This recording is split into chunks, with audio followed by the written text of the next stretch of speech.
My friend, Hugh Granger, and I had just returned from a 2 days visit in the country, where we had been staying in a house of sinister repute, which was supposed to be haunted by ghosts of a peculiarly fearsome and truculent sort.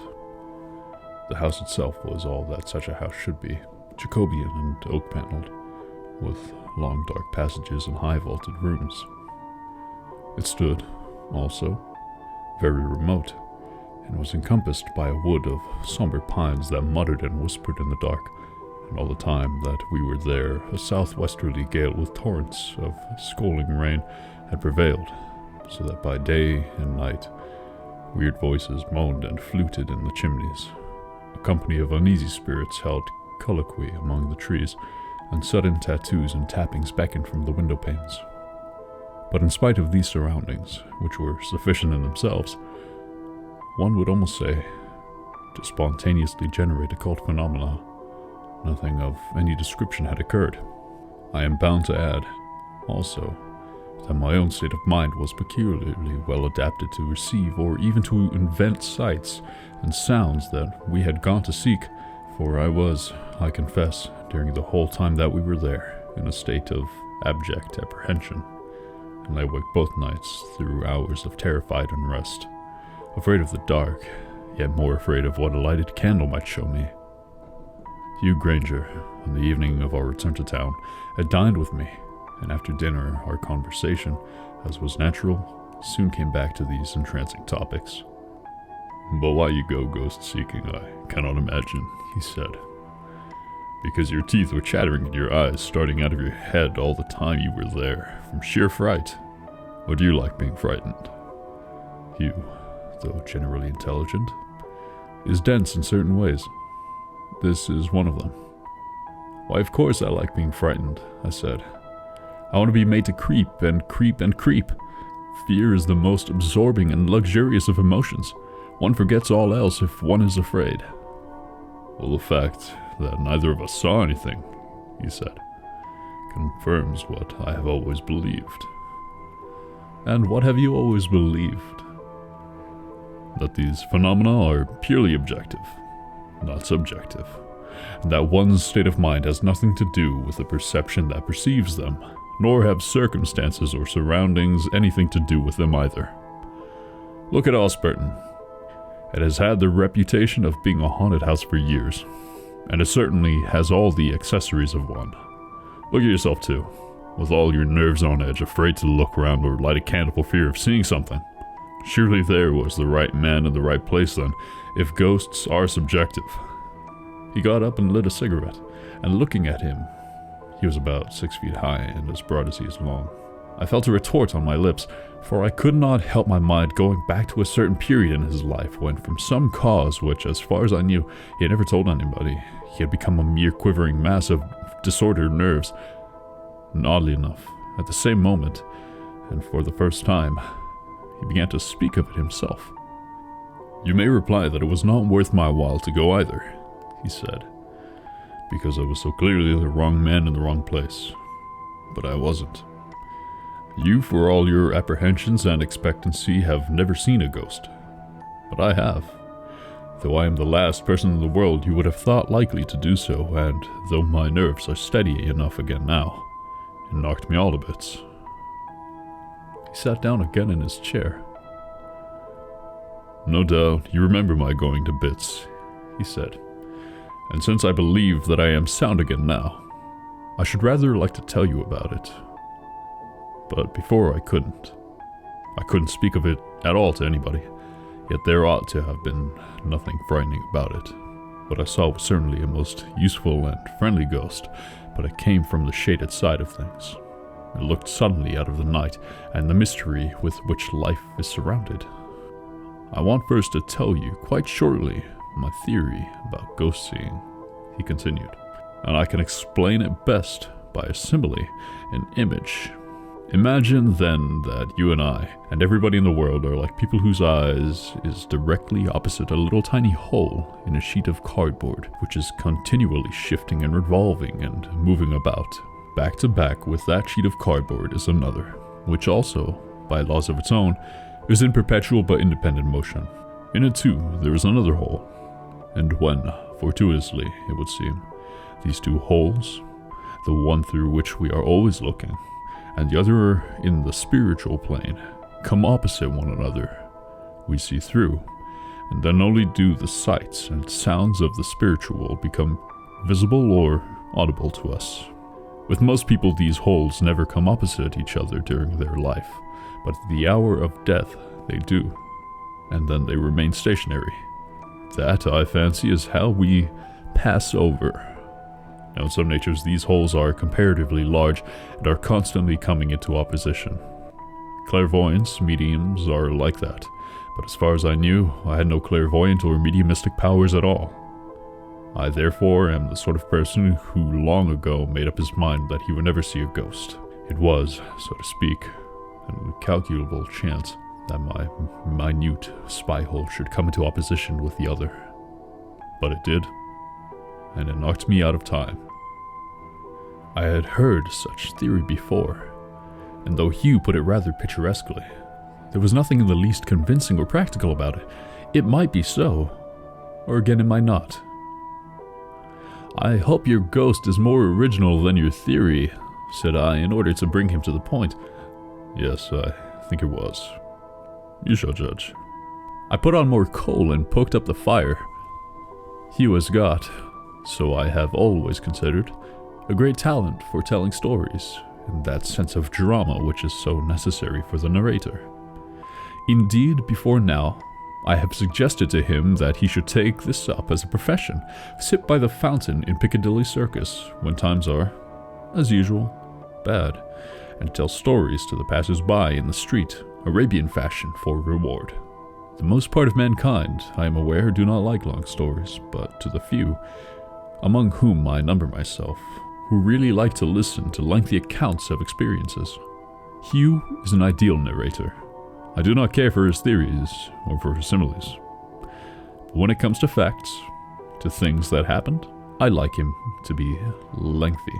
"Go on, please, and slowly," I said. "Brevity may be the soul of wit, but it is the ruin of storytelling. I want to hear when and where and how it all was, and what you had for lunch, and where you had dined, and what—" "It was the 24th of June, just 18 months ago," he said. "I left my flat, you may remember, and came up from the country to stay with you for a week. We had dined alone here." I could not help but interrupt. "Did you see the ghost here?" I asked. "In this square little box of a house on a modern street?" "I was in the house when I saw it." I hugged myself in silence. "We had dined alone here in Graham Street," he said. "And after dinner, I went out to some party, and you stopped at home. At dinner your man did not wait. And when I asked where he was, you told me he was ill, and I thought, changed the subject rather abruptly. You gave me your latchkey, and I went out, and on coming back, I found you had gone to bed. There were, however, several letters for me, which required answers. I wrote them there and then, and posted them at the pillar box opposite, so I suppose it was rather late when I went upstairs. You had me put in the front room, on the 3rd floor, overlooking the street, a room which I thought you generally occupied yourself. It was a very hot night, and though there had been a moon when I started to my party, on my return the whole sky was cloud-covered, and it both looked and felt as if we might have a thunderstorm before morning. I was feeling very sleepy and heavy, and it was not till after I had gone into bed that I noticed by the shadows of the window frames on the blind that only one of the windows was open, but it did not seem worthwhile to get out of bed in order to open it, though I felt rather airless and uncomfortable, and I went to sleep. What time it was when I awoke, I do not know, but it was certainly not yet dawn, and I never remember being conscious of such an extraordinary stillness as prevailed. There was no sound either of foot-passers or wheeled traffic. The music of life appeared to be absolutely mute. But now, instead of being sleepy and heavy, I felt, though I must have slept an hour or two at most, since it was not yet dawn, perfectly fresh and wide awake, and the effort which had not seemed worth making before, that of getting out of bed and opening the other window, was quite easy now, and I pulled up the blind, threw it wide open, and leaned out. for somehow I parched and pined for air. Even outside, the oppression was very noticeable, and though, as you know, I am not easily given to the feel of mental effects of climate, I was aware of an awful creepiness coming over me. I tried to analyze it away, but without success. The past day had been pleasant. I looked forward to another pleasant day tomorrow, and yet I was full of some nameless apprehension. I felt, too, dreadfully lonely in this stillness before the dawn. Then I heard suddenly, and not very far away, the sound of some approaching vehicle. I could distinguish the tread of two horses walking at a slow foot's pace. They were, though not yet visible, coming up a street, and yet this indication of life did not abate the dreadful sense of loneliness which I have spoken of. Also, in some dim, unformulated way, that which was coming seemed to me have something to do with the cause of my oppression. Then the vehicle came into sight. At first I could not distinguish what it was. Then I saw that the horses were black and had long tails, and that what they dragged was made of glass but had a black frame. It was a hearse. Empty. It was moving up the side of the street, and it stopped at your door. Then the obvious solution struck me. You had said at dinner that your man was ill, and you were, I thought, unwilling to speak more about his illness. No doubt, so I imagine now, he was dead. And for some reason, perhaps, because you did not want me to know anything about it. You were having the body removed at night. This, I must tell you, passed through my mind quite instantaneously, and it did not occur to me how unlikely it really was before the next thing happened. I was still leaning out of the window, and I remember also wondering, yet only momentarily, how odd it was that I saw things, or rather the one thing I was looking at, so very distinctly. Of course, there was a moon behind the clouds, but it was very curious how every detail of the hearse and the horses was visible. There was only one man, a driver, with it, and the street was otherwise absolutely empty. It was at him I was looking now. I could see every detail of his clothes, but from where I was, so high above him, I could not see his face. He had on gray trousers, brown boots, a black coat buttoned all the way up, and a straw hat. Over his shoulder there was a strap, which seemed to support some sort of little bag. He looked exactly like... well, from my description, what did he look exactly like? Why, a bus conductor, I said instantly. So I thought. And even while I was thinking this, he looked up at me. He had a rather long, thin face, and on his left cheek there was a mole with a growth of dark hair on it. All this was as distinct as if it had been noonday, and as if I was within a yard of him. But so instantaneous was all that take so long in the telling, I had not time to think it strange that the driver of a hearse should be so unfunerally dressed. Then he touched his hat to me, and jerked his thumb over his shoulder. "Just room for one inside, sir," he said. There was something so odious, so coarse, so unfeeling about this, that I instantly drew my head in, pulled the blind down again, and then, for what reason I do not know, turned on the electric light in order to see what time it was. The hands of my watch pointed to 11:30. It was then, for the first time I think, that a doubt crossed my mind as to the nature of what I had just seen. But I put out the light again, got into bed, and began to think. We had dined, I had gone to a party, I had come back and written letters, had gone to bed, and had slept. So how could it be 11:30? Or what 11:30 was it? Then another easy solution struck me. My watch must have stopped, but it had not. I could hear it ticking. There was a stillness and silence again. I expected every moment to hear muffled footsteps on the stairs, footsteps moving slowly and smallly under the weight of a heavy burden. But from inside the house there was no sound whatever. Outside, too, there was the same dead silence, while the hearse waited at the door. And the minutes ticked on, and at length I began to see a difference in the light in the room, and knew that the dawn was beginning to break outside. But how it had happened, then, that if the corpse was to be removed at night, it had not gone, and that the hearse still waited when morning was already coming. Presently I got out of bed again, and with a sense of strong physical shrinking, I went to the window and pulled back the blind. The dawn was coming fast. The whole street was lit by that silver, hueless light of morning, but there was no hearse there. Once again I looked at my watch. It was just 4:15, but I would swear that not half past an hour had passed since it had told me that it was 11:30.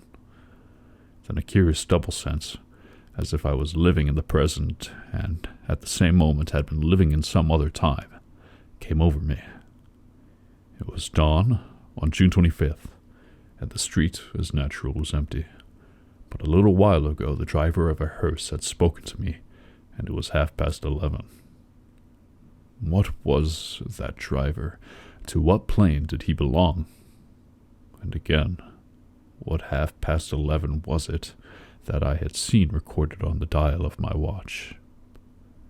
And then I told myself that the whole thing had been a dream.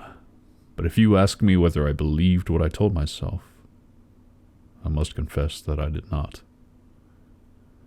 Your man did not appear at breakfast the next morning, nor did I see him again before I left that afternoon.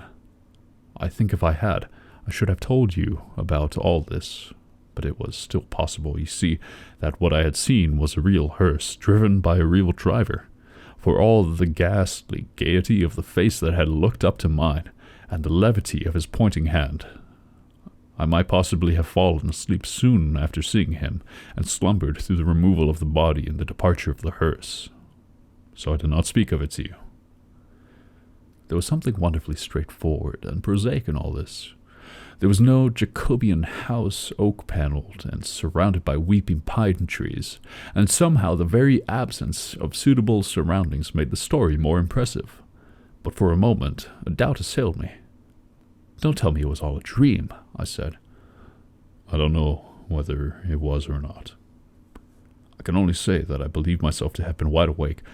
In any case, the rest of the story is odd. I went out of town again that afternoon," he continued, "and I may say that I don't think that even for a moment did I get the haunting sense of what I had seen or dreamed that night out of my mind. It was present to me always as some vision unfulfilled. It was as if some clock had struck the 4 quarters, and I was still waiting to hear what the hour would be. Exactly a month afterwards I was in London again, but only for the day. I arrived at Victoria about 11 and took the Underground to Sloane Square in order to see if you were in town and would give me a lunch. It was a baking hot morning, and I intended to take a bus from the King's Road as far as Graham Street. There was one standing at the corner just as I came out of the station, but I saw that the top was full, and the inside appeared to be full also. Just as I came up to it, the conductor, who I suppose had been inside, collecting fares and whatnot, came out onto the step within a few feet of me. He wore grey trousers, brown boots, and black coat buttoned, a straw hat, and over his shoulder was a strap on which hung his little machine for punching tickets. I saw his face, too. It was the face of the driver of the hearse, with a mole on his left cheek. And then he spoke to me, jerking his thumb over his shoulder. "Just room for one inside, sir," he said. At that, a sort of panic terror took possession of me, and I knew I gesticulated wildly with my arms and cried, "No, no!"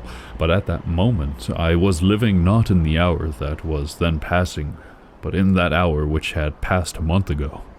And when I leaned from my window of your bedroom here just before the dawn broke, at this moment, too, I knew that my spy-hole had been opposite the spy-hole into the spiritual world. What I had seen there had some significance, now being fulfilled, beyond the significance of the trivial happenings of today and tomorrow, the powers of which we know so little, were visibly working before me, and I stood there on the pavement, shaking and trembling. I was opposite the post office at the corner, and just as the bus started, my eye fell on the clock in the window there. And I need not tell you what the time was. Perhaps I need not tell you the rest, for you probably conjecture it, since you will not have forgotten what happened at the corner of Sloane Street at the end of July, the summer before last. The bus pulled out from the pavement into the street in order to get around a van that was standing in front of it. At the moment there came down the King's Road a motor going at a hideously dangerous pace. It crashed full into the bus, burrowing it into a gimlet burrows into a board. He paused. And that's my story.